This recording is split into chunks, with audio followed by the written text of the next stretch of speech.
Hello everyone, welcome back to my YouTube channel chemistry classes. मैं हूँ रश्मि। इस video में आज हम लोग कोऑर्डिनेशन केमिस्ट्री से रिलेटेड जितने भी मोस्ट इम्पॉर्टेंट एमसीक्यूज़ हैं वो सारे हम सॉल्व करेंगे। ओके। और ये जो जितने भी एमसीक्यूज़ हैं कोऑर्डिनेशन केमिस्ट्री से रिलेटेड वो किसी भी पीजीटी केमिस्ट्री एग्ज़ाम के पर्पस से बहुत ही इम्पॉर्टेंट है। ये सारे के सारे क्वेश्चन किसी न किसी एग्ज़ाम में पूछे हुए हैं पीजीटी केमिस्ट्री के, इसलिए और भी इम्पॉर्टेंट है। तो आप किसी भी पीजीटी केमिस्ट्री की प्रिपरेशन कर रहे हैं लाइक AWES यानी कि आर्मी वेलफेयर एजुकेशन सोसाइटी जो कि आर्मी पब्लिक स्कूल के एग्ज़ाम्स कंडक्ट कराती है, या KVS PGT हो गया, या NVS PGT हो गया, या UP PGT हो गया, कोई भी पीजीटी केमिस्ट्री का एग्ज़ाम है उसके पर्पज़ से ये MCQs सारे जो हैं बहुत ही इम्पॉर्टेंट हैं। ओके। तो एक चीज़ और कि ये MCQ सॉल्व करने से पहले एक बार ये जो चैप्टर है कोऑर्डिनेशन केमिस्ट्री, इसको एक बार आप ज़रूर अच्छे से पढ़ लें, सारे कॉन्सेप्ट्स क्लियर कर लें, फिर जो है आप ये सारे MCQ स्टार्ट करें। ओके। तो स्टार्ट करते हैं। हमारा पहला क्वेश्चन है कि विच of the following is paramagnetic. पूछा गया है कि ये जो सारे ऑप्शंस हैं ABCD, ये जो कॉम्प्लेक्सेस दिए हुए हैं, इसमें से कौन सा कॉम्प्लेक्स है जो कि पैरामैग्नेटिक है। एज यू ऑल नो कि पैरामैग्नेटिक वही कॉम्प्लेक्सेस होते हैं जिसमें कि क्या होता है, मेटल के लास्ट ऑर्बिटल यानी कि डी ऑर्बिटल में क्या होते हैं, अनपेयर्ड इलेक्ट्रॉन्स होते हैं। तो इसका मैग्नेटिज्म कैसा होगा, पैरामैग्नेटिक होगा। और अगर पेयर्ड इलेक्ट्रॉन्स होंगे तो वो कैसा होगा, वो होगा डायामैग्नेटिक। ठीक है। तो इसमें से जाहिर सी बात है 3 डायामैग्नेटिक होंगे, एक पैरामैग्नेटिक होंगे, जिसे कि हमें यहाँ पे बताना है। ठीक है। और देख लेते हैं सॉल्व करके। पहला कंपाउंड है यहाँ पे, पहला कॉम्प्लेक्स है Fe2CN6 4-। इसके लिए हम क्या करेंगे, सबसे पहले Fe का यहाँ पे ऑक्सीडेशन स्टेट पता करते हैं। ठीक है। ऑक्सीडेशन स्टेट आप सभी को निकालने आना चाहिए। ठीक है। इस लेवल पे अब तो शॉर्टकट में भी निकाल सकते हैं, मैं एक बार डिटेल में बता देती हूँ कि जो Fe है, Fe का ऑक्सीडेशन स्टेट निकालना है तो इसको हम कितना मान लेंगे, x मान लेते हैं। ओके, x मान लेते हैं। और Cn का जो ऑक्सीडेशन स्टेट होता है इस पर कितना चार्ज होता है, -1। ठीक है। और Cn के कितने मॉलिक्यूल है यहाँ पे 6, तो -1 मल्टीप्लाइड बाई 6, तो ये कितना हो जाएगा, -6। तो यहाँ पे हम लिख लेंगे -6 इज इक्वल्स टू कितने चार्जेस हैं यहाँ पे, -4। तो हमने यहाँ पे लिख लिया -4।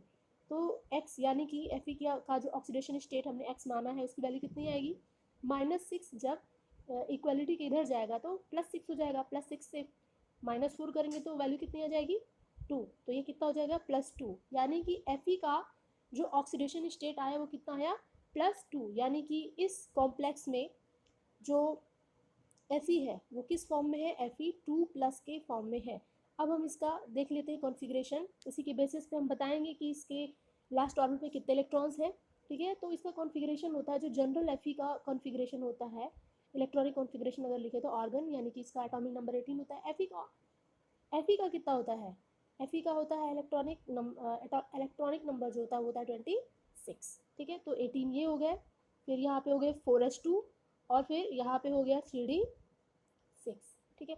तो सिंस यहाँ पे Fe2+ है ना, तो ऑक्सीडेशन स्टेट में लिखने के लिए यानी कि Fe2+ के फॉर्म में लाने के लिए हमें क्या करना पड़ेगा, 2 इलेक्ट्रॉन्स, 2+ का मतलब क्या होता है, 2 इलेक्ट्रॉन्स चले गए हैं, तो यानी कि ये 2 इलेक्ट्रॉन आउटर ऑर्बिटल से हम रिमूव कर देंगे। तो आउटर इलेक्ट्रॉनिक कन्फिग्रेशन इसका क्या हो जाएगा, 3d6। तो इसको हम देख लेते हैं 3d6, यानी कि Fe2+ में जो आउटर इलेक्ट्रॉनिक कन्फिग्रेशन है वो कितना है, 3d6। 3d6 है तो अब हम ये 3d ऑर्बिटल बना लेंगे। ठीक है। डी ऑर्बिटल में 1 इलेक्ट्रॉन्स फिल कर देंगे, 6, 2, 3, 4, 5, और ये हो गया 6। ओके। अब यहाँ पे देखते हैं लिगेंड कैसा है। यहाँ पे कौन सा लिगेंड है, Cn क्या है, ये एक स्ट्रॉन्ग फील्ड लिगेंड है। ओके। तो ये जो स्ट्रॉन्ग फील्ड लिगेंड होते हैं वो क्या करते हैं, ये पेयरिंग करा देते हैं। कोऑर्डिनेशन कंपाउंड में अगर स्ट्रॉन्ग फील्ड लिगेंड है तो स्ट्रॉन्ग फील्ड लिगेंड क्या कराएगा, पेयरिंग कराएगा। तो पेयरिंग करा देते हैं, ये इलेक्ट्रॉन यहाँ आ जाएगा और ये इलेक्ट्रॉन यहाँ आ जाएगा। आफ्टर पेयरिंग यहाँ पे अरेंजमेंट कुछ ऐसा हो जाएगा इलेक्ट्रॉन्स का। ठीक है। ये पेयर्ड हो जाएंगे, ये यहाँ आ जाएगा तो ये भी पेयर्ड हो जाएगा, ये यहाँ आ जाएगा तो ये भी पेयर्ड हो जाएगा। यहाँ पे सारे के सारे पेयर्ड इलेक्ट्रॉन्स हैं, यहाँ पे कोई भी इलेक्ट्रॉन ऐसा नहीं है कि जो अनपेयर्ड हो, यहाँ पे कोई भी अनपेयर्ड इलेक्ट्रॉन नहीं है। इसका मतलब कि ये कंपाउंड जो है वो कैसा कंपाउंड हुआ, वो डायामैग्नेटिक हो गया। यानी कि हमारा पहला ऑप्शन क्या हो गया, गलत हो गया, क्योंकि इसका कितना आया मैग्नेटिज्म, इसका मैग्नेटिज्म आया डायामैग्नेटिक। ठीक है, तो ऐसे ही सॉल्व करके देख लेते हैं। आप पहली बार सॉल्व कर रहे हैं इसलिए यहाँ पे जो है टाइम लग रहा है। अगर आप सॉल्व करते करते प्रैक्टिस हो जाएगी तो आप 2 मिनट में निकाल सकते हैं कि डायामैग्नेटिक होगा कि पैरामैग्नेटिक होगा। ओके, तो देख लेते हैं सेकंड ऑप्शन भी चेक कर लेते हैं। सेकंड ऑप्शन क्या है, Fe3-। तो यहाँ पे मैं शॉर्ट में बता दे रही हूँ कि जो Fe है यहाँ पे इसका ऑक्सीडेशन नंबर कितना हो जाएगा, Fe3+ आप निकाल लेंगे।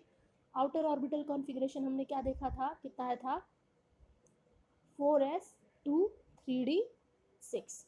ठीक है, तो यहाँ पे 3+ इलेक्ट्रॉन्स निकल जाएंगे, निकाल देते हैं। 2 यहाँ से निकल जाएगा और एक यहाँ से निकल जाएगा, तो आउटर ऑर्बिटल कॉन्फ़िगरेशन क्या बचेगा, 3d5 होगा। ओके, तो यहाँ पे हम 5d यहाँ पे ऑर्बिटल्स बना लेते हैं 3d के, और इसमें इलेक्ट्रॉन्स फिल करके देख लेते हैं 1 2 3 4 5।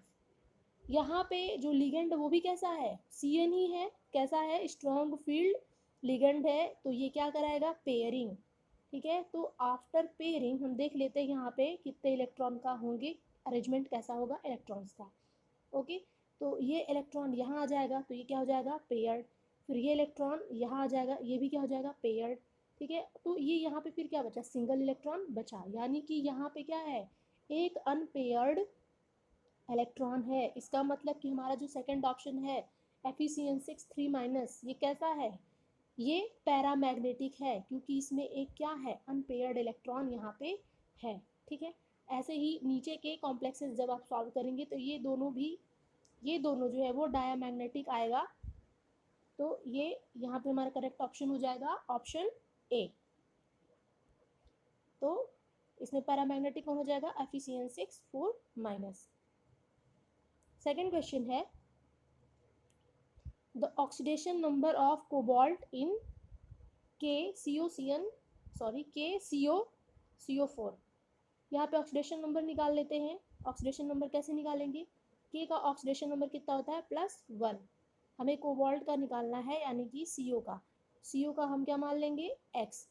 ठीक है, और ये जो CO है, कार्बोनिल जो है, कार्बोनिल कैसा लिगेंड होता है, ये एक न्यूट्रल लिगेंड होता है। मतलब कि इस पर जो चार्ज होता है वो क्या होता है, 0 होता है, इस पर कोई चार्ज नहीं होता है।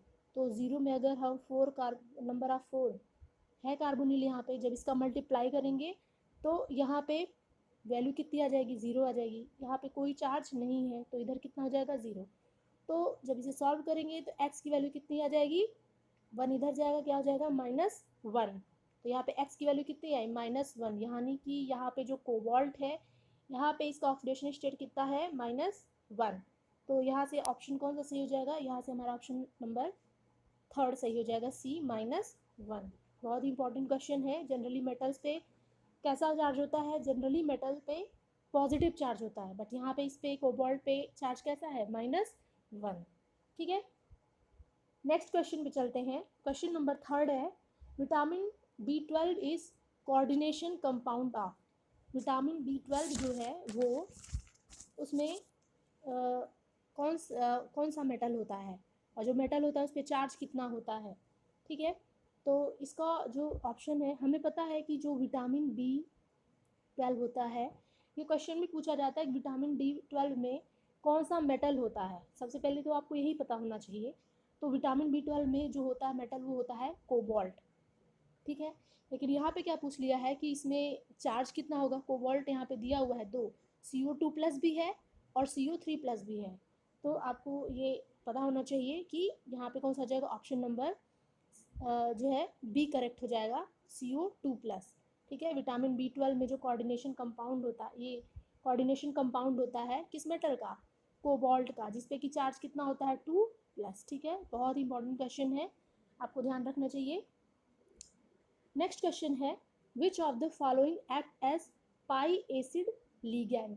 पाई एसिड लिगेंड्स क्या होते हैं, जिसमें ऐसे लिगेंड जिसमें सिग्मा बॉन्ड भी हो और पाई बॉन्ड भी हो, ऐसे लिगेंड्स क्या कहलाते हैं, पाई एसिड लिगेंड्स, तो F माइनस एस में सिर्फ सिग्मा बॉन्ड होता है, O2 माइनस में भी, NH3 में भी क्या होता है, सिर्फ सिग्मा बॉन्ड्स ही होते हैं, ठीक है। F माइनस में कोई बॉन्ड नहीं होता है कि तो सिंपल है, F है, इसके साथ और कोई जुड़ा हुआ नहीं है, ठीक है। ऑक्सीजन पे कितना चार्ज है, 2 माइनस है।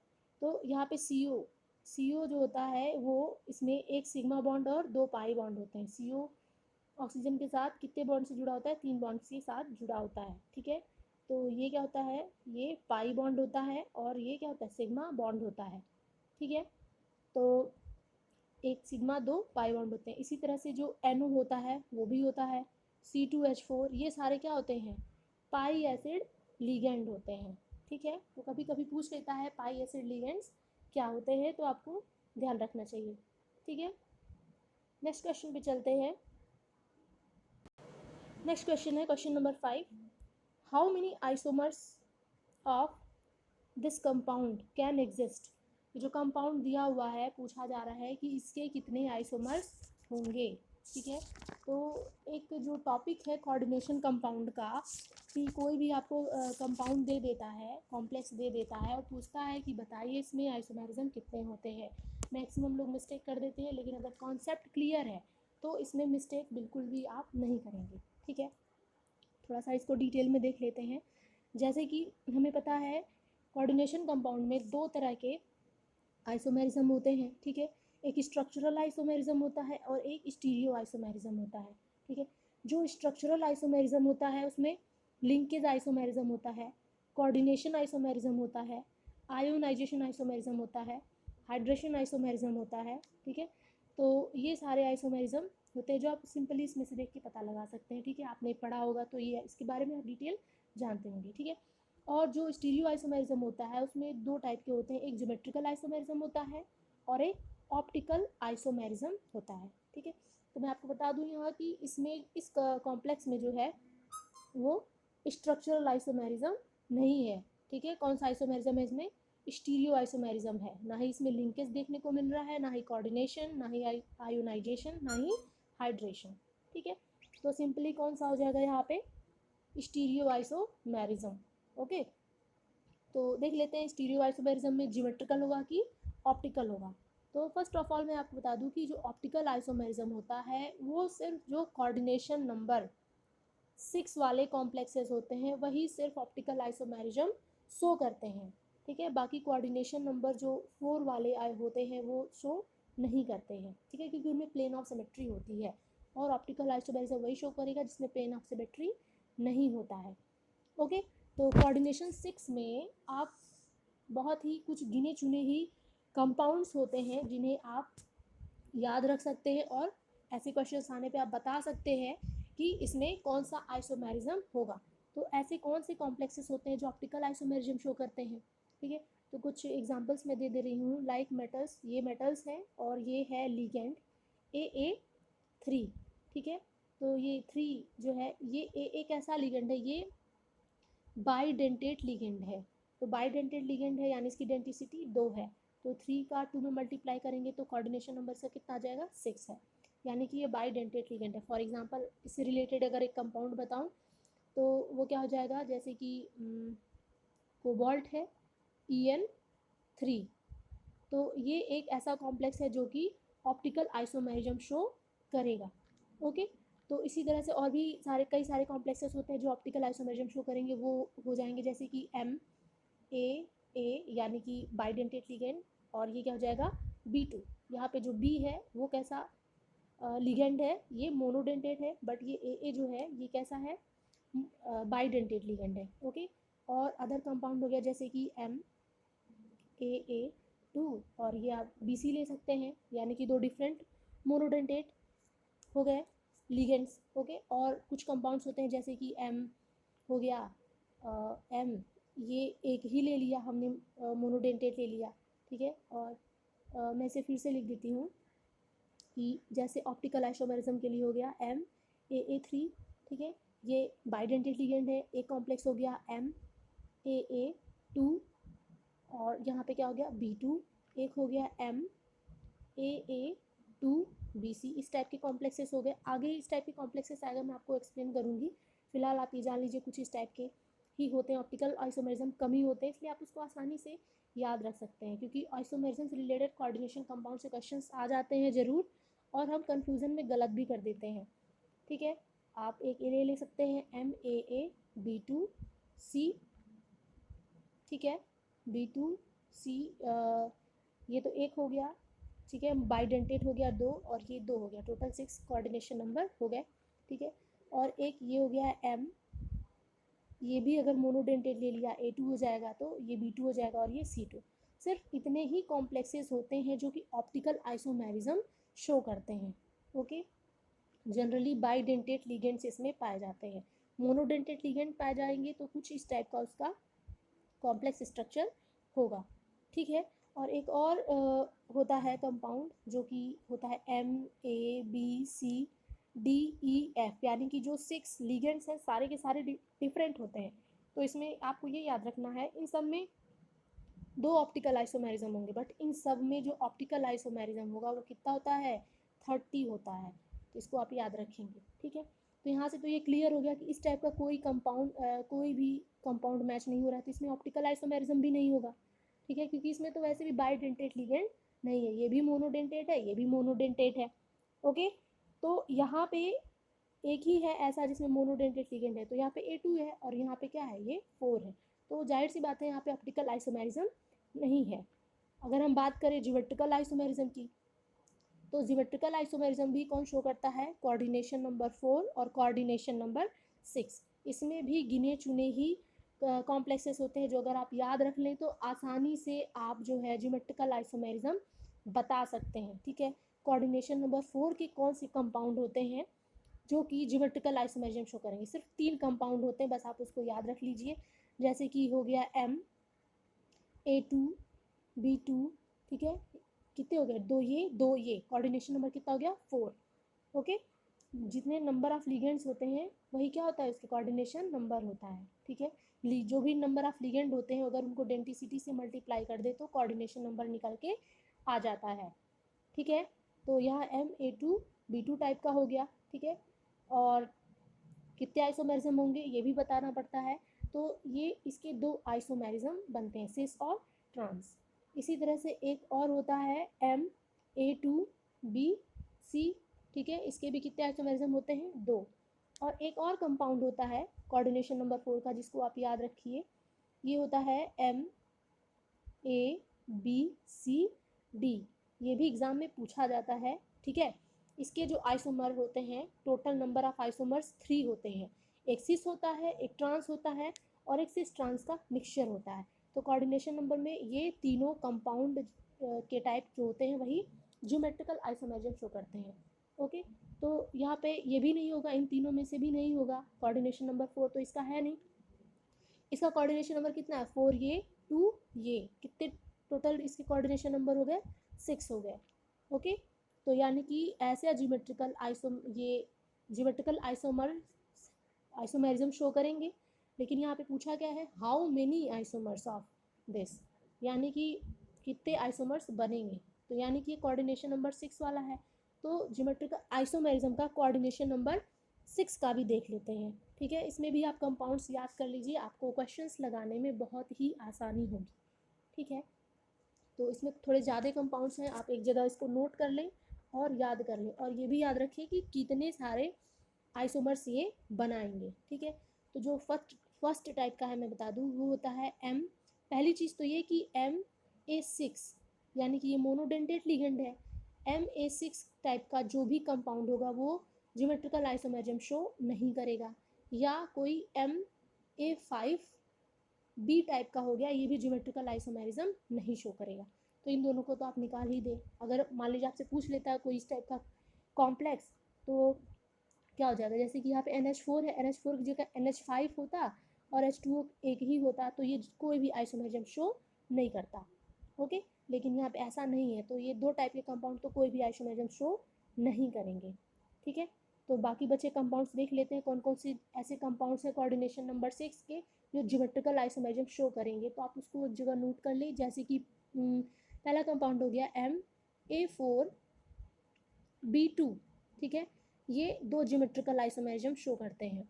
ठीक है, दूसरा कंपाउंड हो गया इसका MA4BC, ये भी टोटल 2 ज्योमेट्रिकल आइसोमेरिज्म शो करते हैं।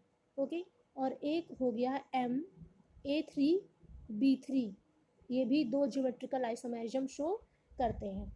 नेक्स्ट देख लेते हैं कौन सा कंपाउंड होगा, MA3B2C, ये total number of 3 geometrical isomerism show करते हैं। अगर इस टाइप का कंपाउंड आ जाता है और पूछ लेता है how many isomers are form, तो हम कितना लगाएंगे, 3 लगाएंगे। ठीक है, और कौन से कंपाउंड होते हैं जो, वो भी देख लेते हैं। M हो गया A3BCD, ठीक है, तो ये कितने ज्योमेट्रिकल आइसोमर्स शो करेंगे, ये 4 शो करेंगे। नेक्स्ट है MA2B2C2, ये कितने शो करेंगे, 5 शो करेंगे। ओके, और यहाँ पे MA2B2CD total 6 geometrical isomerism show करेगा।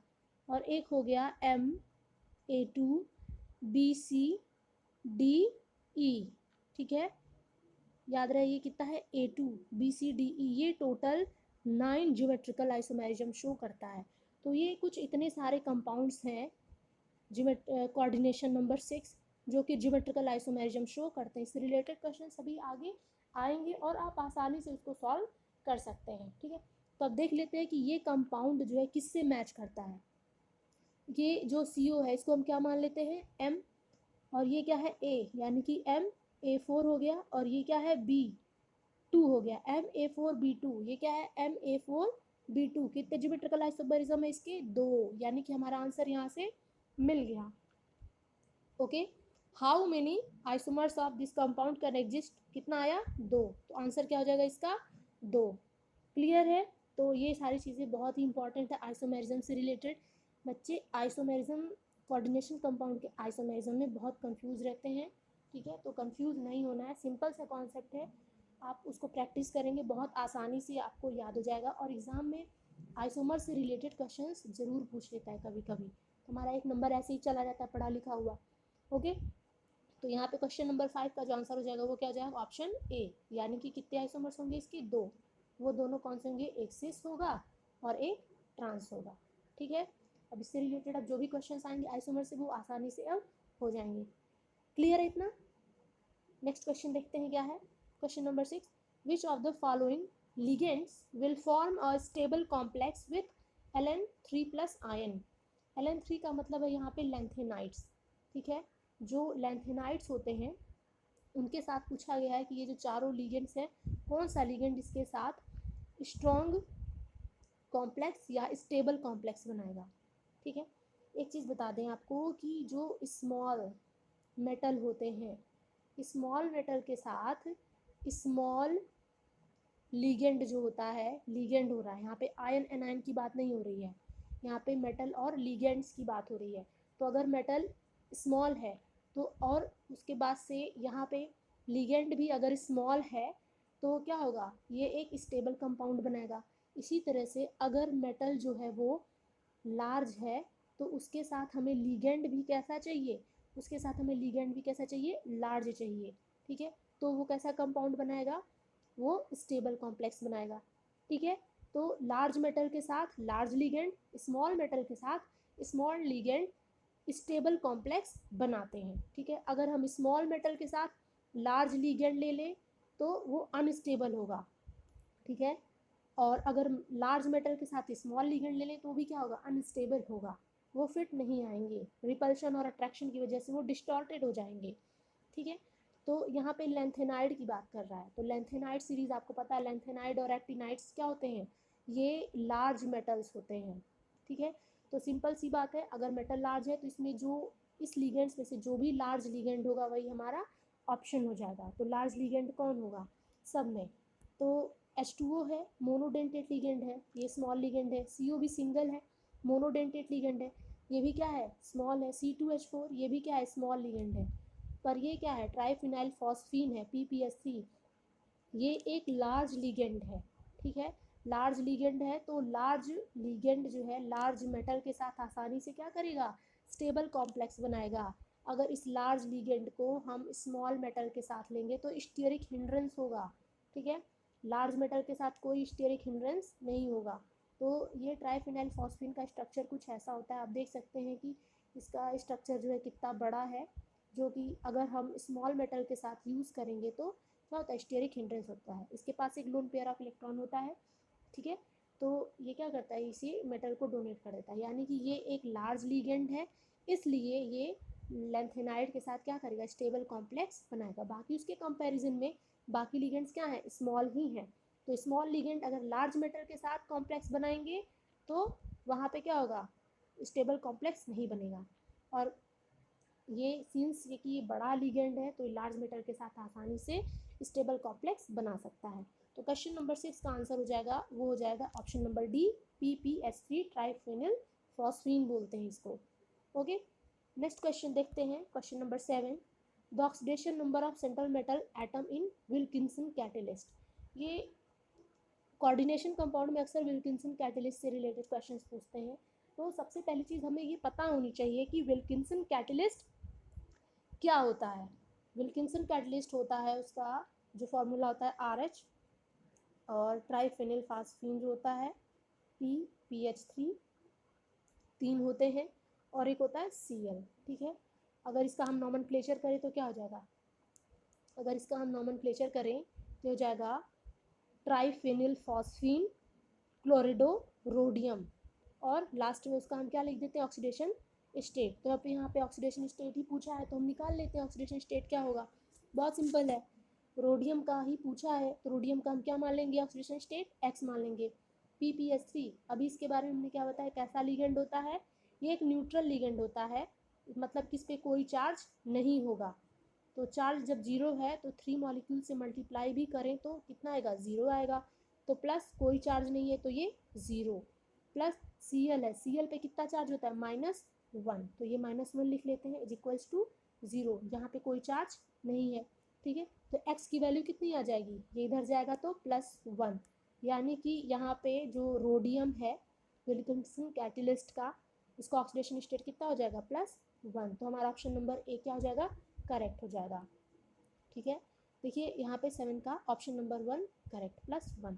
अब जब आपको पता ही नहीं होगा विल्किंसन कैटलिस्ट क्या होता है तो आप ऑक्सीडेशन स्टेट कैसे निकालेंगे, ठीक है। तो ये एक कोऑर्डिनेशन कंपाउंड है जो आपको पता होना चाहिए, ठीक है। नेक्स्ट है question number 8, the CFSC for high spin octahedral complexes having D1 configuration is, okay.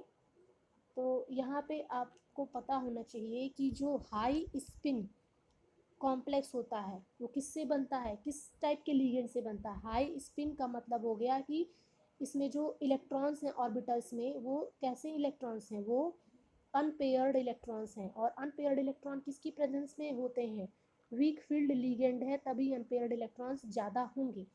और एक कंपाउंड बनता है लो स्पिन का। लो स्पिन का मतलब क्या हो जाता है कि इसमें पेयर्ड इलेक्ट्रॉन्स हैं। पेयर्ड इलेक्ट्रॉन कब होते हैं, जब स्ट्रॉन्ग फील्ड लीगेंड होता है, ठीक है। तो यहाँ हाई स्पिन कहने का मतलब हो गया, इसका आप दो चीज़ें समझ सकते हैं कि इलेक्ट्रॉन्स अनपेयर्ड हैं और लीगेंड कैसा होगा, वीक फील्ड होगा, ठीक है। अगर लो स्पिन की बात करता है तो इसका मतलब हो जाता है इलेक्ट्रॉन्स पेयर्ड हैं और जो हमारा लीगेंड वो कैसा है, स्ट्रॉन्ग फील्ड लीगेंड है। सिंस यहाँ पे कैसा कन्फिग्रेशन है, D1 कन्फिग्रेशन है, तो यहाँ पे पेयरिंग और अनपेयरिंग कोई फ़र्क ही नहीं पड़ता, यानी कि यहाँ पे चाहे स्ट्रॉन्ग फील्ड लिगेंड हो चाहे वीक फील्ड लिगेंड हो, उससे हमें कोई फ़र्क नहीं पड़ता, ठीक है। तो सिंपली इसको हम निकाल लेते हैं D1 के लिए। कौन सा दिया हुआ है, ऑक्टाहेड्रल कॉम्प्लेक्स। ऑक्टाहेड्रल कॉम्प्लेक्स के लिए क्या होता है, ईजी, और क्या होता है T2G। ईजी में कितने ऑर्बिटल, 2 ऑर्बिटल, T2G में 3 ऑर्बिटल, ठीक है। यहाँ पे क्या होता है, बैरी सेंटर होता है, इसकी वैल्यू हमें पता है, T2G की वैल्यू होती है 0.4 डेल्टा ओ, और जो ईजी की वैल्यू होती है वो कितनी होती है, 0.6 डेल्टा ओ, ठीक है। तो इसका फॉर्मूला क्या होता है निकालने का, पहले इलेक्ट्रॉन फिल करेंगे तो कहाँ जाएगा, बस T2G में एक इलेक्ट्रॉन, तो इसका फॉर्मूला होता है 0.4 मल्टीप्लाइड बाई जितने इलेक्ट्रॉन्स हैं T2G में, T2G के electrons plus 0.6 multiplied by easy के इलेक्ट्रॉन्स। तो यहाँ पे ईजी में तो कोई इलेक्ट्रॉन नहीं है तो इसकी वैल्यू क्या हो जाएगी 0। और T2G में कितने इलेक्ट्रॉन है, एक इलेक्ट्रॉन है, तो 0.4 मल्टीप्लाइड बाई 1, ठीक है। तो कितना आ जाएगा, यहाँ पे वैल्यू आ जाएगी 0.4 डेल्टा ओ, ठीक है। तो हमारा ऑप्शन कौन सा सही हो जाएगा, क्वेश्चन नंबर 8 का ऑप्शन नंबर सी सही हो जाएगा, -0.4 डेल्टा ओ, ठीक है। नेक्स्ट क्वेश्चन देखते हैं, विच of the following complexes is an outer orbital complex.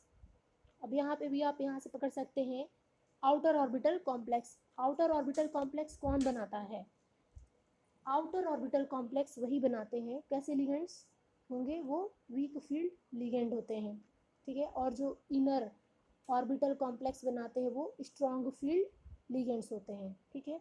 तो यहाँ पे हम सिंपली देख सकते हैं आउटर ऑर्बिटल कॉम्प्लेक्स वही बनाएगा जिसके पास वीक फील्ड लिगेंड हो। तो यहाँ पे वीक फील्ड लिगेंड किसके पास है, यहाँ पे वीक फील्ड लिगेंड देख लेते हैं, NH3 कौन है, यहाँ पे एक NH3 है, और दूसरा क्या है CN है, यहाँ पे भी NH3 है, यहाँ पे भी CN है। तो इससे तो इतना क्लियर है कि जो CN होता है वो NH3 से ज़्यादा स्ट्रॉन्ग होता है, यानी कि CN एक स्ट्रॉन्ग फील्ड लिगेंड है, और किससे, ये NH3 से, ठीक है। तो जो CN वाले ऑप्शन है वो तो ऐसे ही कैंसिल हो गए, ठीक है। तो बचा कौन सा, A बचा और C बचा।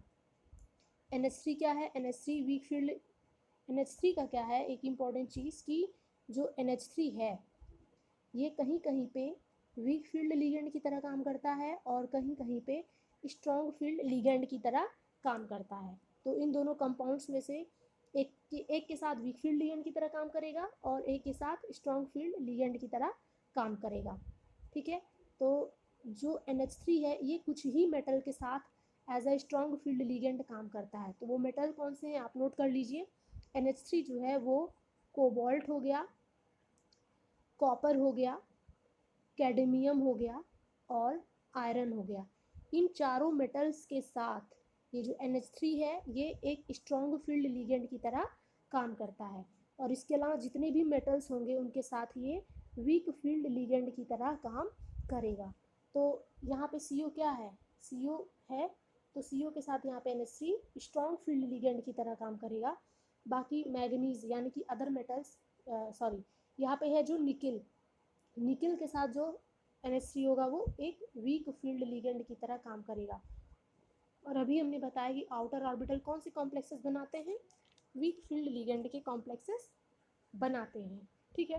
तो यहाँ पे हमारा जो ऑप्शन होगा वो कौन सा करेक्ट हो जाएगा, option number C, option number C, जो कि क्या बनाएगा आउटर ऑर्बिटल कॉम्प्लेक्स, क्योंकि इसके पास क्या है वीक फील्ड लिगेंड है। वीक फील्ड लिगेंड क्या करते हैं, weak field ligand outer orbital complexes बनाते हैं, ओके। नेक्स्ट क्वेश्चन देखते हैं, क्वेश्चन नंबर 10।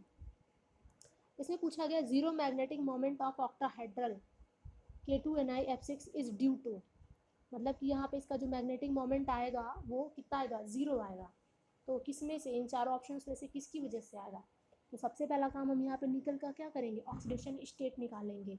तो ऑक्सीडेशन स्टेट निकालेंगे तो K2 है, K पे कितना चार्ज होता है +1, 2 K2 है, तो क्या हो जाएगा यहाँ पे +2 प्लस निकल का कितना ऑक्सीडेशन स्टेट मान लेंगे X, और 6 है और F पे माइनस चार्ज 1 होता है, तो यहाँ पे कितना हो जाएगा -6 हो जाएगा, ठीक है। और इज इक्वल्स टू 0, कोई चार्ज नहीं है, तो X की वैल्यू कितनी आ जाएगी, X की वैल्यू आप यहाँ से कैलकुलेट करेंगे तो कितनी आ जाएगी +4, यानी कि यहाँ पे जो निकल का ऑक्सीडेशन स्टेट है वो कितना है +4।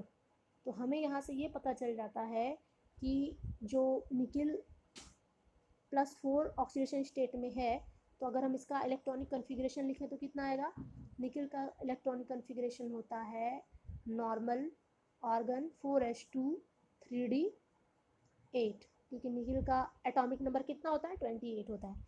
तो यहाँ से हमें 4 इलेक्ट्रॉन निकाल देने हैं, तो बचेगा कितना, 2 यहाँ से चला जाएगा, 2 यहाँ से चला जाएगा, तो लास्ट में कन्फिग्रेशन कितना बचा 3d6, यानी कि या तो ऑप्शन ए होगा या तो ऑप्शन डी होगा। बी और सी ऑप्शन दोनों क्या हो गए, गलत हो गए। अब इन दोनों में से देख लेते हैं, ठीक है, ये हमारा, ये हम यहाँ से भी पता लगा सकते थे, ठीक है। तो अब देख लेते हैं हाई स्पिन या लो स्पिन। अभी हमने आपको बताया कि अगर लो स्पिन होगा तो क्या होगी, यानी कि यहाँ पे क्या हुई है, पेयरिंग हुई है, और हाई स्पिन है तो इसका मतलब क्या हुआ कि यहाँ पे पेयरिंग नहीं हुई है, इलेक्ट्रॉन्स क्या हैं, अनपेयर्ड हैं। ओके, तो देख लेते हैं कि जीरो मैग्नेटिक मोमेंट किस केस में आता है। पहले हम लो स्पिन का देख लेते हैं, D6 लो स्पिन, यानी कि इसमें हम पेयरिंग करा देंगे 1 2 3 4, तो 6 इलेक्ट्रॉन इसमें फिल कर लेते हैं 1 2 3 4 5 और ये हो गया 6। लो स्पिन की बात करें, लो स्पिन यानी कि यहाँ पे कैसा लिगेंड है, स्ट्रॉन्ग फील्ड लिगेंड है जो कि पेयरिंग कराता है, तो एक इसमें आ जाएगा और एक इसमें आ जाएगा। अनपेयर्ड इलेक्ट्रॉन कितने हैं, ज़ीरो। ठीक है, तो अगर अनपेयर्ड इलेक्ट्रॉन ज़ीरो है तो मैग्नेटिक मोमेंट यानी कि म्यू कितना हो जाएगा, ज़ीरो हो जाएगा, क्योंकि हमें पता है म्यू कैसे निकालते हैं, यानी कि मैग्नेटिक मोमेंट ये निकालते हैं हम n+1 से। ठीक है, ये अंडर रूट। ठीक है, तो n क्या होता है, नंबर ऑफ अनपेयर्ड इलेक्ट्रॉन, तो इसमें अनपेयर्ड इलेक्ट्रॉन ज़ीरो है तो यहाँ पे म्यू की वैल्यू यानी मैग्नेटिक मोमेंट की वैल्यू कितनी आ जाएगी, ज़ीरो आ जाएगी। यानी कि इस क्वेश्चन का हमारा आंसर कौन सा हो जाएगा, ऑप्शन ए। अगर यहीं पे बी रहता तो पेयरिंग नहीं होती, हाई स्पिन में पेयरिंग नहीं होती है, अनपेयर्ड होते हैं इलेक्ट्रॉन्स। तो नंबर ऑफ अनपेयर्ड इलेक्ट्रॉन यहाँ पे कितने हैं, 4, तो कुछ ना कुछ वैल्यू यहाँ पे एन की रखने पे 4 आती ही। ठीक है, तो लेकिन यहाँ जीरो मैग्नेटिक मोमेंट पूछा है, इसलिए हमारे क्वेश्चन नंबर 10 का आंसर हो जाएगा ऑप्शन ए। नेक्स्ट क्वेश्चन है IUPAC name of this compound, इसको लिखना है, आप लिख सकते हैं। सबसे पहले हम क्या करते हैं, कौन कौन से ग्रुप हैं, अमीन ग्रुप है, ब्रोमो ग्रुप है, नाइट्रो ग्रुप है और Cl ग्रुप है। तो अल्फ़ाबेटिकल ऑर्डर में लगा लेते हैं। सबसे पहले कौन आता है, ए आता है, तो ये ए यानी कि अमीन, तो कितने अमीन है, 3 अमीन है, तो यहाँ पे हम लिख लेंगे ट्राई अमीन। ट्राई अमीन, फिर कौन सा आता है, बी, ट्राई अमीन ब्रोमो, ट्राई अमीन के बाद से ब्रोमो किस में है, इसमें है, तो ट्राई अमीन ब्रोमो, ब्रोमो के बाद से क्या आएगा, सी आएगा कि एन आएगा, सी आएगा, यानी हम क्या लिख लेंगे, क्लोरो, और फिर क्या आएगा, नाइट्रो, और फिर लिख लेते हैं प्लैटिनम। सब में ये सेम है, ऑक्सीडेशन नंबर यहाँ निकालने की जरूरत नहीं पड़ेगी, आप फिर भी निकाल के चेक कर सकते हैं। ठीक है, तो क्वेश्चन नंबर 11 का ऑप्शन हो जाएगा बी। ठीक है, क्या नाम हो जाएगा इसका, triammine bromo chloro nitro platinum 4 chloride. Okay, next question देखते हैं, question number 12, sodium thiosulphate is used in photography because, क्यों यूज़ करते हैं, यहाँ पे कुछ ऑप्शंस दिए हुए हैं। ठीक है, तो ये इसलिए होता है क्योंकि यहाँ पे जो सोडियम थायोसल्फेट होता है वो क्या बनाता है, कॉम्प्लेक्स बनाता है, कॉम्प्लेक्स कंपाउंड बनाता है, इसलिए इसका यूज़ हम किस में करते हैं, फोटोग्राफी में। तो क्वेश्चन नंबर 12 का जो आंसर होगा वो हो जाएगा आपका ऑप्शन नंबर सी। ठीक है, इससे रिलेटेड बहुत सारे क्वेश्चंस आते हैं कि ये जो सोडियम थायोसल्फेट होता है जिसको हम हाइपो भी बोलते हैं, इसका फॉर्मूला होता है Na2H2O3। इसको जब हम सिल्वर ब्रोमाइड से रिएक्शन कराते हैं, ठीक है, तो यहाँ पे चीज़ें पूछता है क्या, फोटोग्राफी में कई सारे ऑप्शन दे देगा, आपको पूछेगा फोटोग्राफी में कौन सा कंपाउंड यूज़ किया जाता है, तो ऑप्शन में या तो ये दिया रहेगा या तो ये दिया रहेगा, मैक्सिमम में ऑप्शन में AgBr दिया रहता है। तो आपको याद रहना चाहिए कि जो सिल्वर ब्रोमाइड है वो फोटोग्राफी के लिए यूज़ किया जाता है। ठीक है, और अगर सिल्वर ब्रोमाइड नहीं दिया है तो सोडियम थायोसल्फेट ज़रूर दिया रहेगा, ये दोनों आपस में मिलके एक कंपाउंड बनाते हैं। कभी कभी पूछ लेता है सोडियम थायोसल्फेट या हाइपो सिल्वर ब्रोमाइड के साथ रिएक्शन करके कौन सा कंपाउंड बनाता है। ठीक है, तो ये बनाता है सोडियम अर्जेंटो थायोसल्फेट। कौन सा कंपाउंड बनाएगा, सोडियम अर्जेंटो थायोसल्फेट। तो उसका आप कंपाउंड का स्ट्रक्चर लिख लीजिए, कभी कोई पूछ लेता है कौन सा इसमें सोडियम अर्जेंटो थायोसल्फेट है, तो ये हो जाता है Na3Ag होल ट्वाइस प्लस यहाँ से NaBr एक निकल जाता है। ठीक है, तो ये इक्वेशन बैलेंस कर लेते हैं, आप कर लीजिएगा। ठीक है, इसको बोलते हैं, इस कंपाउंड का नाम होता है सोडियम अर्जेंटो थायोसल्फेट। कभी कभी पूछ लेता है इन दोनों को मिलाने से कौन सा कंपाउंड बनता है, तो यही कंपाउंड बनता है जिसकी वजह से निगेटिव से क्या बनाया जाता है, निगेटिव फोटोग्राफ से पॉजिटिव फोटोग्राफ को बनाया जाता है, स्टेबल किया जाता है। ठीक है, तो ये बहुत इंपॉर्टेंट है, कई तरीके से क्वेश्चन इसमें बन जाते हैं। ओके, नेक्स्ट क्वेश्चन है question number 13, which ligand is bidentate, EDTA क्या होता है, ये पेंटाडेंटेट लिगेंड की तरह काम करता है और हेक्साडेंटेट लिगेंड की तरह भी काम करता है। नेक्स्ट है एसीटेट आयन, एसीटेट आयन कैसा लिगेंड होता है, ये मोनोडेंटेट लिगेंड होता है। CH3COO- कैसा लिगेंड है, मोनोडेंटेट। पिरिडीन जो होता है पिरिडीन भी जो होता है एक न्यूट्रल लिगेंड होता है, इसके पास एक लोन पेयर ऑफ इलेक्ट्रॉन होता है, ठीक है। तो ये भी मोनोडेंटेट लिगेंड होता है। इथाइल डाई अमीन जिसको हम EN लिखते हैं, ये कैसा होता है, बाईडेंटेट लिगेंड होता है, इसके पास 2 लोन पेयर ऑफ इलेक्ट्रॉन होते हैं देने के लिए, ठीक है। तो क्वेश्चन नंबर 13 का ऑप्शन नंबर हो जाएगा डी, इथाइल डाई अमीन। कैसा लिगेंड है, बाईडेंटेट लिगेंड है, ओके। नेक्स्ट क्वेश्चन है question number 14, in which of the following coordination ion the maximum magnitude of CFSC will be maximum. पूछा गया है कि CFSC यानी क्रिस्टल फील्ड स्टेबिलाईजेशन एनर्जी, जिसको डेल्टा O बोलते हैं, इस सारे कंपाउंड्स में से किसकी सबसे ज़्यादा होगी। इसके 2 तरीके हैं, या तो आप बैठ के सारे को सॉल्व करिए, और एक शॉर्ट तरीका ये है कि आपको पता होना चाहिए CFSC किस पे डिपेंड करता है। तो ये आप याद रख लीजिए कि जो CFSC crystal field stabilisation energy जो डेल्टा O होता है, वो डायरेक्टली प्रोपोर्शनल होता है ऑक्सीडेशन स्टेट ऑफ मेटल के।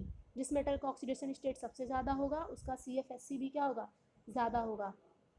और दूसरा सबसे इंपॉर्टेंट चीज़, मान लीजिए सारे मेटल का ऑक्सीडेशन स्टेट सेम आ जाता है, तो दूसरी चीज़ हम ये देखेंगे कि उसमें सबसे स्ट्रॉन्ग फील्ड लिगेंड कौन सा है। इन दोनों में से एक तो डिफरेंट दिया ही रहता है, ठीक है। जिसके पास स्ट्रॉन्ग फील्ड लिगेंड, जो सबसे ज़्यादा स्ट्रॉन्ग फील्ड लिगेंड है, उसका CFSC क्या होगा, सबसे ज़्यादा होगा।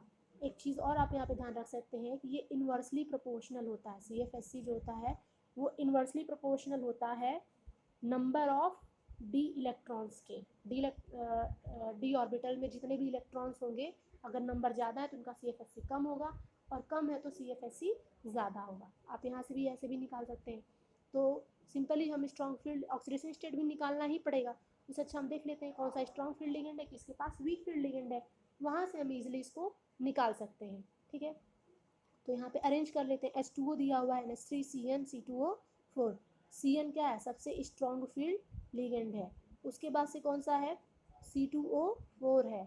कार्बन कंटेनिंग लिगेंड जो होते हैं वो सबसे स्ट्रॉन्ग फील्ड लिगेंड होते हैं। फिर उसके बाद से नाइट्रोजन कंटेनिंग आता है, फिर उसके बाद से ऑक्सीजन कंटेनिंग आता है, उसके बाद से NH3 होता है, और उसके बाद से H2O होता है। इसका मतलब CFSC सबसे ज़्यादा किसका होगा, जिसके पास सबसे स्ट्रॉन्ग फील्ड लिगेंड होगा। तो इसका कौन सा ऑप्शन हो जाएगा, ऑप्शन नंबर सी हो जाएगा, ओके। नेक्स्ट क्वेश्चन देखते हैं, क्वेश्चन नंबर 15। क्वेश्चन नंबर 15 है CFSC for octahedral and tetrahedral complexes are related to. इसका ऑप्शन हो जाएगा ऑप्शन नंबर ए। ये रिलेशन आपको याद रखना है, डेल्टा T जो होता है 4/9 होता है ऑफ डेल्टा O। यहाँ से हम ये भी कह सकते हैं delta T is less than delta O, ठीक है। तो ये आप याद रखेंगे। नेक्स्ट क्वेश्चन देखते हैं, question number 16। In sodium nitroprusside Na2FeCN5NO2H2 NO is present as. इस बहुत इंपॉर्टेंट क्वेश्चन है, आप इसको याद रखेंगे। इसमें हो जाएगा आपका ऑप्शन नंबर ए। क्या बोलते हैं इसको, NO+ के फॉर्म में होता है। सोडियम नाइट्रोप्रोसाइड में NO जो होता है वो NO+ के फॉर्म में होता है, ओके। ये क्योंकि यहाँ पे इसलिए पूछा गया कि ये NO तीनों फॉर्म में पाया जाता है, न्यूट्रल में भी, नेगेटिव में भी, पॉजिटिव में भी। तो आपको याद रखना है कि यहाँ पे किस फॉर्म में है, यहाँ पे NO+ के फॉर्म में है, ओके। क्वेश्चन नंबर 17 है effective atomic number of Fe in this compound. निकाल लेते हैं EAN यानी इफेक्टिव एटॉमिक नंबर कैसे निकालते हैं, atomic number minus oxidation state plus 2 into coordination number. Coordination number कैसे निकालते हैं उसको भी हमने बताया था, कैसे निकालेंगे, number of ligand multiplied by density, मतलब कि वो कितने इलेक्ट्रॉन्स डोनेट कर सकता है। तो एटॉमिक नंबर कितना होता है Fe का, Fe का इलेक्ट्रॉनिक नंबर होता है 26। ऑक्सीडेशन स्टेट कितना हो जाएगा, निकाल लेते हैं। NO कैसा लिगेंड होता है, NO जो है वो एक न्यूट्रल लिगेंड होता है, तो चार्ज कितना हो जाएगा उस पर, 0। CO भी कैसा लिगेंड होता है, न्यूट्रल लिगेंड होता है, तो उस पर भी चार्ज कैसा हो जाएगा, 0। यहाँ पे ना ये CO2 है ना ही यहाँ पे ये NO2 है, ठीक है, इस कंफ्यूजन में ना रहिएगा। ये NO है और ये CO है, दोनों के 2-2 मॉलिक्यूल्स हैं, तो ये न्यूट्रल लिगेंड्स हैं, इसलिए यहाँ पे इन पे चार्ज 0 हो जाएगा, यानी ऑक्सीडेशन कितना हो जाएगा, यहाँ पे ऑक्सीडेशन जो हो जाएगा वो नंबर 0 हो जाएगा। प्लस 2 कोऑर्डिनेशन नंबर कितना हो जाएगा, 2 ये कितने हो गए, 4। दोनों मोनोडेंटेट लिगेंड है, नंबर ऑफ लिगेंड कितने हैं, 4। डेंटिसिटी दोनों की कितनी है 1, दोनों मोनोडेंटेट लिगेंड है तो डेंटिसिटी 1, तो 4 1 जा 1, 4 1 जा 4, यही होगा 4। ठीक है, तो इसको जब सॉल्व करेंगे तो हमारा EAN निकल के कितना आ जाएगा 4 2 जा 8। ठीक है, तो 26 प्लस 8 करेंगे तो ये कितना आ जाएगा 34, कितना निकल के आएगा 34। ठीक है, तो यहाँ पे जो हमारा ऑप्शन है वो कौन सा ऑप्शन सही हो जाएगा, ऑप्शन नंबर ए, कितना आएगा निकल के 34। क्लियर है। नेक्स्ट क्वेश्चन देखते हैं, क्वेश्चन नंबर 18। यहाँ क्वेश्चन नंबर 18 में पूछा गया है hybridized state of Fe in FeH2O5NO is. बहुत ही इंपॉर्टेंट क्वेश्चन है, मोस्ट इंपॉर्टेंट क्वेश्चन। ठीक है, पहली चीज़ यहाँ पे फिर ये NO कंफ्यूज करता है कि NO किस फॉर्म में है। ठीक है, आप यहाँ पे देख सकते हैं यहाँ पे लिगेंड भी दो टाइप के हैं। ये कैसा लिगेंड है, ये वीक फील्ड लिगेंड है, और ये कैसा लिगेंड है, ये स्ट्रॉन्ग फील्ड लिगेंड है। ठीक है, तो आपको ये भी ध्यान रखना है, कभी कभी ये पता है कौन सा कंपाउंड है, ये ब्राउन रिंग टेस्ट देता है। जो जब हम नाइट्रेट का टेस्ट करते हैं तो ये ब्राउन रिंग टेस्ट देता है, ये उसी का फॉर्मूला है। ठीक है, तो ब्राउन रिंग टेस्ट में ये जो NO होता है, यहाँ पे भी ये NO के फॉर्म में नहीं है, किस फॉर्म में है, NO प्लस के फॉर्म में है, तो ये आप याद रखेंगे। ठीक है, तो यहाँ पे ये कैसा लिगेंड है, स्ट्रॉन्ग फील्ड लिगेंड है। तो इस कंडीशन में आप पेयरिंग कैसे कराएंगे, तो इस कंडीशन में 5 कितने हैं, वीक फील्ड लिगेंड है, यानी 5 इलेक्ट्रॉन की पेयरिंग नहीं होगी, लेकिन एक स्ट्रॉन्ग फील्ड लिगेंड है तो ये पेयरिंग कराएगा। तो ये एक ऐसा कंपाउंड है जिसमें दोनों के दोनों लिगेंड हैं, तो जितने वीक फील्ड लिगेंड है वो पेयरिंग नहीं कराएंगे, जितने स्ट्रॉन्ग फील्ड लिगेंड होते हैं वो पेयरिंग कराते हैं। तो उसी के बेसिस पे हम यहाँ पे इसका हाइब्रिडाइजेशन निकालेंगे। कैसे निकालेंगे देख लेते हैं। Fe का ऑक्सीडेशन स्टेट कितना हो जाएगा, +1 हो जाएगा। आप निकालेंगे तो यहाँ कितना आ जाएगा +1, क्योंकि इसका तो 0 हो जाएगा चार्ज, NO पे +1 है और SO4 पे कितना होता है -2 होता है, तो +1 -2 करेंगे तो कितना हो जाएगा -1, और इक्वलिटी के उधर जाएगा तो ये कितना हो जाएगा +1 हो जाएगा। ठीक है, तो Fe पे यहाँ पे ऑक्सीडेशन स्टेट कितना है Fe का, ये भी आप ध्यान रखेंगे, कभी भी पूछ लेता है। तो Fe पे ऑक्सीडेशन स्टेट कितना हो जाएगा इसका +1। कन्फिग्रेशन इसका लिखेंगे तो आता है 4s2 3d6, 1 ही इलेक्ट्रॉन गया है तो यानी कि कितना हो जाएगा 4s1 3d6। अब यहाँ से हम हाइब्रिडाइजेशन स्टेट निकाल लेते हैं। 3d के लिए बॉक्स बना लेंगे, ऑर्बिटल्स बना लेंगे, और ये 4s के लिए बना लेंगे, 4p के लिए बना लेंगे। ठीक है, ये है 4s, ये है 4p, ये है 3d। 3d में कितने इलेक्ट्रॉन 6, 1 2 3 4 5 6। 4s में कितने इलेक्ट्रॉन 1, तो ये हो जाएगा 1। तो यहाँ पे 5 कितने हैं H2O है और एक NO है, तो NO क्या कराएगा, वो तो पेयरिंग कराएगा ही। ठीक है, तो NO जो पेयरिंग कराएगा वो हो जाएगा, पेयरिंग कराएगा तो ये इलेक्ट्रॉन जो है यहाँ पे आ जाएगा। ठीक है, तो जब ये इलेक्ट्रॉन यहाँ आ जाएगा तो अरेंजमेंट ऐसा हो जाएगा इलेक्ट्रॉन्स का, ये हो जाएंगे। ठीक है, ये पेयर नहीं होगा, ये सिंगल इलेक्ट्रॉन है, एक सिंगल इसमें एक सिंगल इसमें। तो अब हमें कितने चाहिए थे टोटल ऑर्बिटल्स, यहाँ पे क्या हो जाएगा, तो ये 4s का हो जाएगा, 4p का होगा, यानी कि s 3p का sp3, और यहाँ पे 6 लिगेंड्स है ना, तो कितने हुए 4, तो बाकी 4d के ऑर्बिटल्स ले लेगा, तो कितना हो जाएगा d2। तो इसका जो हाइब्रिडाइजेशन होगा वो क्या हो जाएगा sp3d2। ओके, तो ऑप्शन नंबर सी इसका करेक्ट हो जाएगा sp3d2। ये बहुत ही इंपॉर्टेंट क्वेश्चन है इसमें हमें कई सारी चीज़ें याद रखनी है कि जो NO है किस फॉर्म में है, NO प्लस के फॉर्म में है। Fe जो है इस पर ऑक्सीडेशन स्टेट कितना है, इस पर ऑक्सीडेशन स्टेट +1 है, और इसका हाइब्रिडाइजेशन कितना हो जाएगा sp3d2। इसमें स्ट्रॉन्ग और वीक दोनों लीगेंड्स हैं। क्वेश्चन नंबर 19 है, which of the following platinum complexes is used in cancer chemotherapy.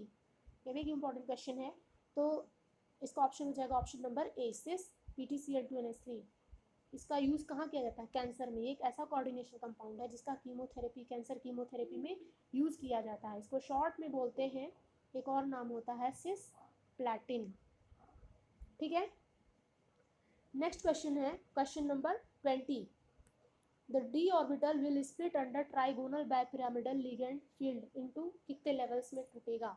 Trigonal bipyramidal की बात कर रहा है, यानी कि कोऑर्डिनेशन नंबर कितना है 5 है, हाइब्रिडाइजेशन कितना है, sp3d होगा या dsp3 होगा।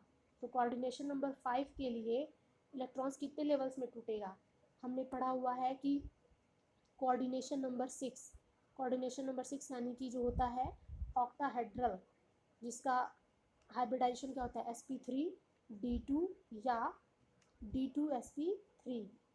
इसमें जो d ऑर्बिटल है वो कितने लेवल्स में टूटता है, 2 लेवल्स में टूटता है, एक इजी लेवल में और एक T2G लेवल में। इजी लेवल में 2 ऑर्बिटल्स होते हैं और T2G लेवल में 3 ऑर्बिटल होते हैं। ठीक है, तो आपको ये भी पता है कि कौन कौन से ऑर्बिटल होते हैं, इसमें dx² - y² होता है और इसमें क्या होता है dz² होता है, और बाकी नीचे dxy, dyz और dzx होता है। ठीक है, तो कोऑर्डिनेशन नंबर 5 के लिए क्या हो जाएगा, यानी ट्राइगोनल बाइपिरामिडल के लिए। तो इसके लिए भी देख लेते हैं, कोऑर्डिनेशन नंबर 5 के लिए यानी ट्राइगोनल बाइपिरामिडल के लिए जो d ऑर्बिटल होता है वो याद रखेंगे आप कि 3 लेवल्स में टूटता है। कितने लेवल्स में टूटेगा, 3 लेवल्स में टूटेगा। ये जो पहला ऑर्बिटल होता है ये होता है dz², और यहाँ पे 2 ऑर्बिटल्स होते हैं, बाकी दोनों लेवल्स में कितने ऑर्बिटल्स होंगे, 2। तो ये क्या हो जाएगा dx² - y², ये हो जाएगा dxy, ये होता है dyz और ये होता है dzx। तो इस कोऑर्डिनेशन नंबर 5 वाला जो होता है d ऑर्बिटल वो कितने लेवल्स में टूटेगा, 3 लेवल्स में। तो क्वेश्चन नंबर 20 का ऑप्शन हो जाएगा बी, कितने लेवल्स में, 3 लेवल्स में। ओके, बाकी आपको टेट्राहेड्रल यानी कोऑर्डिनेशन नंबर 4 का भी पता है कितने लेवल्स में टूटता है, ये भी 2 लेवल्स में टूटता है, एक T2G में और एक इजी में। इजी वाले में 2 ऑर्बिटल और T2G वाले में 3 ऑर्बिटल होते हैं। ठीक है, लेकिन ये जो टेट्राहेड्रल है, स्क्वायर प्लेनर जो होता है, स्क्वायर प्लेनर याद रखेंगे, कोऑर्डिनेशन नंबर 4 का जो स्क्वायर प्लेनर होता है यानी कि dsp2 जो होता है वो कितने लेवल्स में टूटता है, वो 4 लेवल्स में टूटता है। ठीक है, 1 लेवल, 2 लेवल, इसमें 2 ऑर्बिटल्स और इसमें 2, ये सिंगल ऑर्बिटल होता है, नीचे वाले में बस 2 ऑर्बिटल्स होते हैं। ठीक है, तो स्क्वायर प्लेनर जो होता है वो 4 लेवल्स में टूटता है, ये याद रखेंगे, ये भी पूछता है। क्वेश्चन नंबर 21 है, the total number of isomers for the complex ion dichlorobis ethylene diamine rhodium. ठीक है, ये पूछा हुआ है, तो इसको हम लिख लेते हैं डाइक्लोरो बिस इथाइलिन डायमीन। En, बिस का मतलब 2 है। ठीक है, क्लोरो है, क्लोरो सिर्फ कितने हैं, क्लोरो 2 हैं, 2 क्लोरो है, और क्या है रोडियम। इस कंपाउंड के लिए आपसे पूछा है कि कितने आइसोमर्स होंगे, तो इसके लिए देख लेते हैं कितने आइसोमर्स होंगे। ये किससे मिलता जुलता कंपाउंड है, अगर रोडियम को मेटल मान लें M, तो ये बाइडेंटेट लिगेंड होता है AA, क्या हो जाएगा 2, और ये क्या हो जाएगा B2। ठीक है, तो ये टाइप हो गया आप कंपाउंड। कितने हैं, कोऑर्डिनेशन नंबर कितना इसका आएगा, 6 आएगा। डेंटिसिटी इसकी 2 है तो 2 2 जा 4 और 2 ये कितने हो गए 6, कोऑर्डिनेशन नंबर से कितना होगा 6। तो इसके लिए जब आप कैलकुलेट करेंगे, अभी हमने प्रीवियसली एक्सप्लेन किया है, उस बेसिस पे आप जाके कंपाउंड्स को मिलाएंगे तो आपको पता चलेगा। ठीक है, तो इसके लिए जो आइसोमर्स होंगे कितने होंगे, ऑप्शन नंबर डी हो जाएगा, इसके लिए 3 आइसोमर्स आपके होते हैं। ठीक है, अब ये देखिए जो कंपाउंड है इसमें दोनों मिलेगा, ज्योमेट्रिकल आइसोमेरिज्म भी मिलेगा, ऑप्टिकल आइसोमेरिज्म भी मिलेगा, क्योंकि कोऑर्डिनेशन नंबर क्या है इसका 6 है। ज्योमेट्रिकल आइसोमेरिज्म में एक सिस बनाएगा और एक ट्रांस बनाएगा, और जो सिस बनाता है सिस वाला ही ऑप्टिकल आइसोमेरिज्म शो करता है। ये याद रखिएगा कि जो ट्रांस आइसोमर्स होते हैं वो ऑप्टिकल आइसोमेरिज्म शो नहीं करते हैं। तो ज्योमेट्रिकल आइसोमेरिज्म का दो हो गया और एक सिस का ही ऑप्टिकल आइसोमर होगा, तो टोटल कितने हो जाएंगे 3 आइसोमर्स यहाँ पे हो जाते हैं। ठीक है, नेक्स्ट क्वेश्चन है 22, the CFSC for Cr3 plus ion in octahedral field increases for ligand। क्या हो जाएगा, यहाँ पे ऑक्सीडेशन नंबर दे रखा है Cr3 प्लस के लिए, इन सारे लिगेंड्स में से जो ऑर्डर होगा CFSC का वो कैसा होगा, हमने अभी बताया कि जो CFSC होता है वो डायरेक्टली प्रोपोर्शनल होता है किसके, स्ट्रॉन्ग फील्ड लिगेंड के। बस सिंपली इन सारे लिगेंड्स को उनके ऑर्डर के अकॉर्डिंग अरेंज कर लेना और फिर बता देंगे आंसर कौन सा आ जाए। कौन कौन सा है? सी एन माइनस सबसे स्ट्रॉन्ग फील्ड लिगेंड होता है। सी एन के बाद से क्या है इसमें? NH3, पहले कार्बन कंटेनिंग, फिर नाइट्रोजन कंटेनिंग, फिर होता है ऑक्सीजन कंटेनिंग, फिर कौन सा तब हो जाएगा? H2O, और सबसे लास्ट में I माइनस। तो इससे जब हम मैच कराएंगे तो इसके लिए आंसर हो जाएगा आपका ऑप्शन नंबर ए मैच कर रहा है। ठीक है, तो क्वेश्चन नंबर 22 का option number A. Next question है question number 23, which of the following will give 4 isomers? इसमें से कौन सा ऐसा कंपाउंड है जो 4 आइसोमर देगा? ठीक है, तो आप जो मैंने बताया हुआ है आपको उसके बेसिस पे आप यहाँ पे देखेंगे तो जो ऑप्शन नंबर डी है, यहाँ पे ऑप्शन नंबर डी आपको 4 आइसोमर्स यहाँ से मिल जाएंगे। ठीक है, तो इसके लिए आपको प्रैक्टिस करनी पड़ेगी कि आइसोमेरिज्म हम कैसे निकालें। ठीक है, तो इसमें एक तो ज्योमेट्रिकल आइसोमेरिज्म होगा जिसमें कि एक सिस मिल जाएगा और एक ट्रांस मिल जाएगा। ठीक है, और एक मिल जाएगा यहाँ पे आपको आयोनाइजेशन आइसोमेरिज्म भी मिल जाएगा। आयोनाइजेशन आइसोमेरिज्म कैसे मिलेगा? यहाँ पे जो Cl है जब ये बाहर चला जाएगा, Br एक अंदर आ जाएगा, तो ये कौन सा आइसोमेरिज्म होगा? Ionization isomerism. और एक ये जिमेट्रिकल सिस का जो है ये ऑप्टिकल आइसोमर भी शो करेगा। सॉरी, हाँ, ये ऑप्टिकल आइसोमेरिज्म भी शो करेगा, यानी कि यहाँ पे ये 3 आइसोमेरिज्म शो कर रहा है, आयोनाइजेशन, जिमेट्रिकल आइसोमेरिज्म और ऑप्टिकल आइसोमेरिज्म। तो टोटल कितने हो गए? 4। ठीक है, एक आयोनाइजेशन का, 2 सिस ट्रांस और एक सिस का ऑप्टिकल आइसोमर। टोटल कितने हो गए? 4 आइसोमर्स। ओके, नेक्स्ट क्वेश्चन है question number 24, Jahn Teller effect is not observe in high spin complex of. High spin complex of किसमें नहीं पाया जाएगा जॉन टेलर इफेक्ट? ये बताना है पहली चीज़ कि जॉन टेलर इफेक्ट क्या होता है। आप इसको आप पढ़ेंगे तो समझ में आएगा जॉन टेलर इफेक्ट क्या होता है। वैसे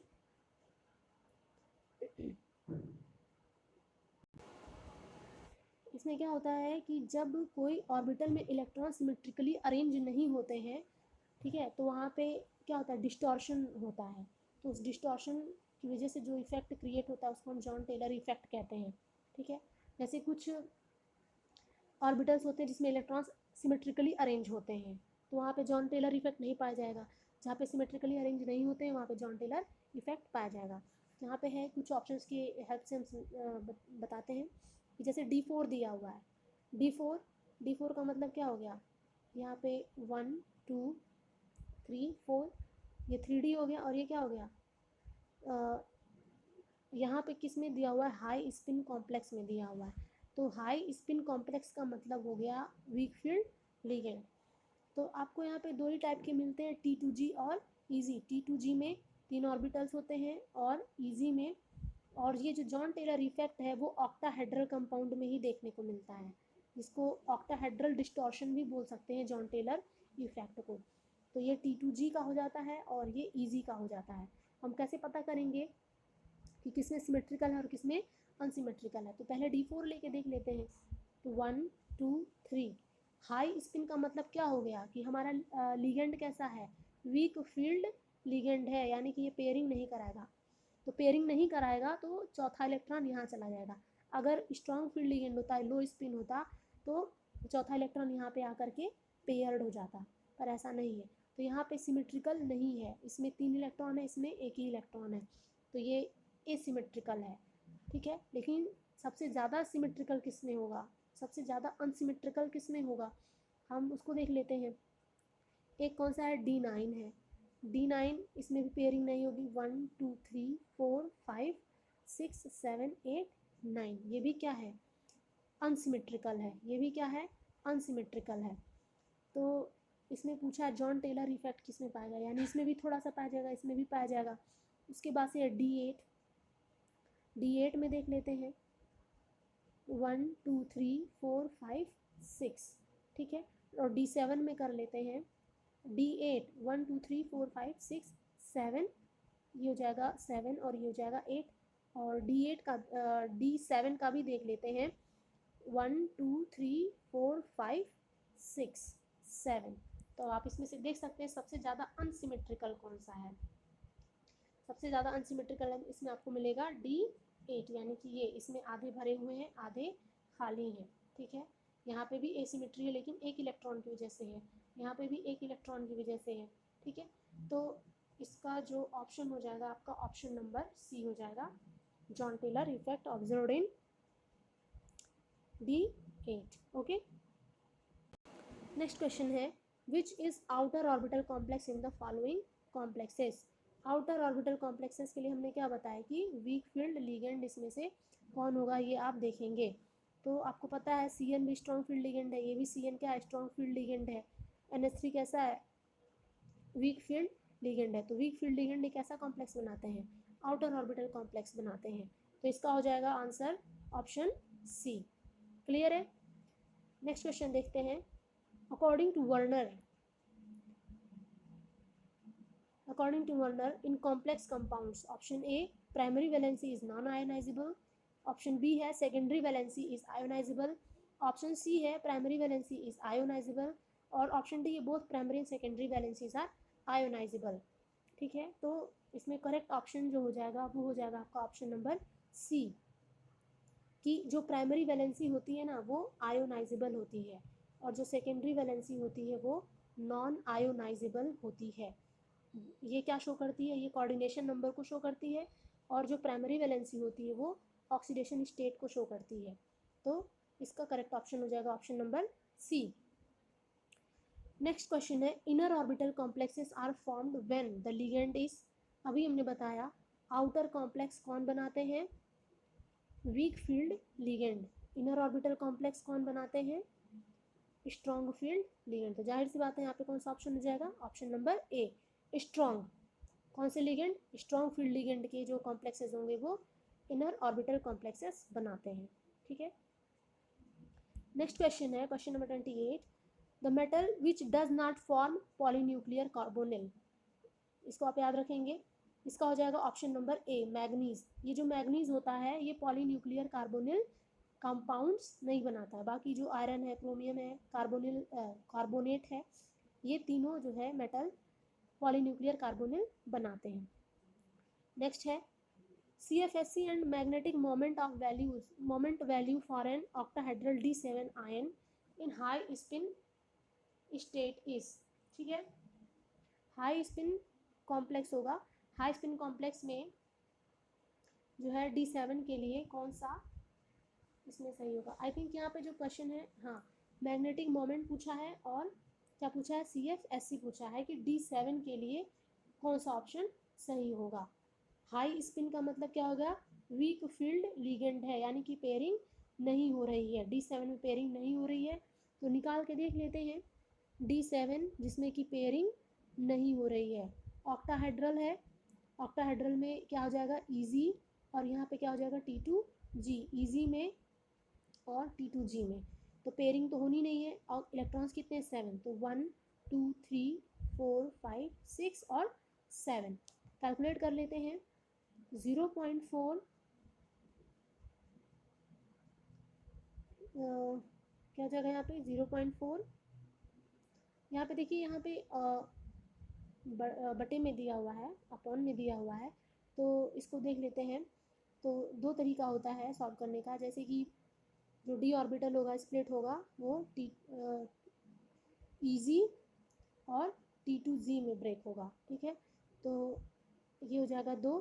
तो ये जो बैरी सेंटर है, या तो आप इसको 0.4 लिखिए -0.4, या तो आप इसको 2/5 डेल्टा O लिख सकते हैं, और इसको आप 3/5 डेल्टा O लिख सकते हैं, या फिर इसको आप सॉल्व करेंगे तो कितना का 0.6 लिख सकते हैं। ठीक है, 5 को 2 से डिवाइड करेंगे तो कितना आएगा 0.4, 5 को 3 से डिवाइड करेंगे तो कितना आएगा 0.6। तो हम ये वाला ऑप्शन लेकर के यहाँ पे इसको सॉल्व कर लेंगे।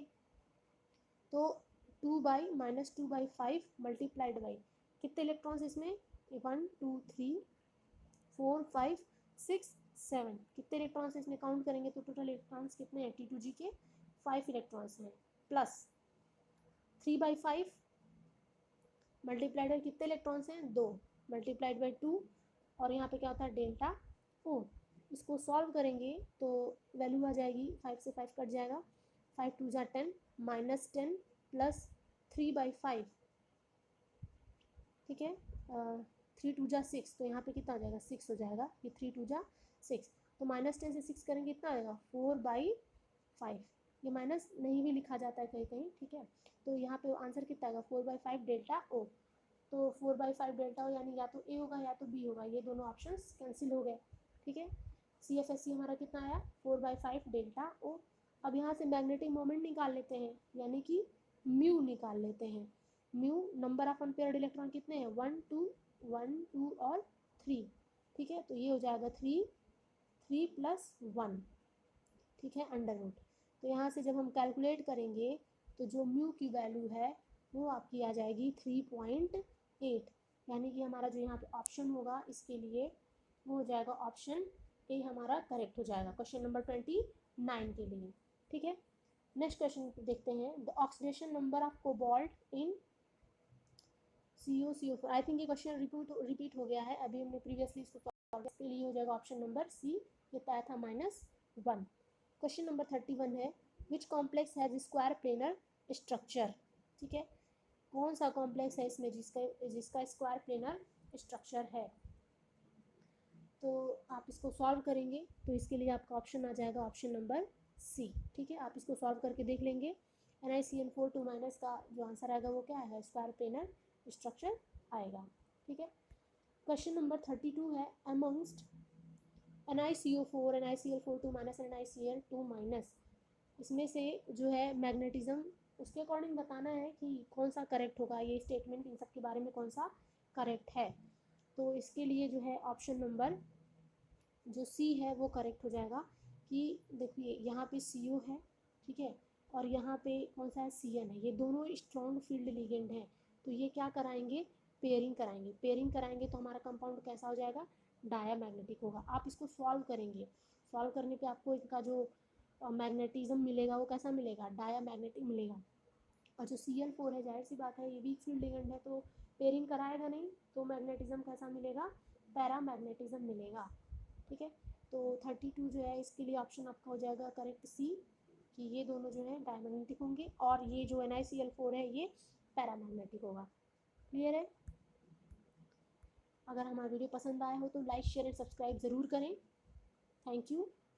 और इसी तरह से और भी जो चैप्टर वाइज है MCQs आते रहेंगे, तो आप जिस चीज़ के लिए भी PGT केमिस्ट्री की प्रिपरेशन कर रहे हैं तो हमारे नेक्स्ट वीडियोज़ के लिए बने रहें, ठीक है। और भी वीडियो आएंगे, जल्दी ही आएंगे, थैंक यू।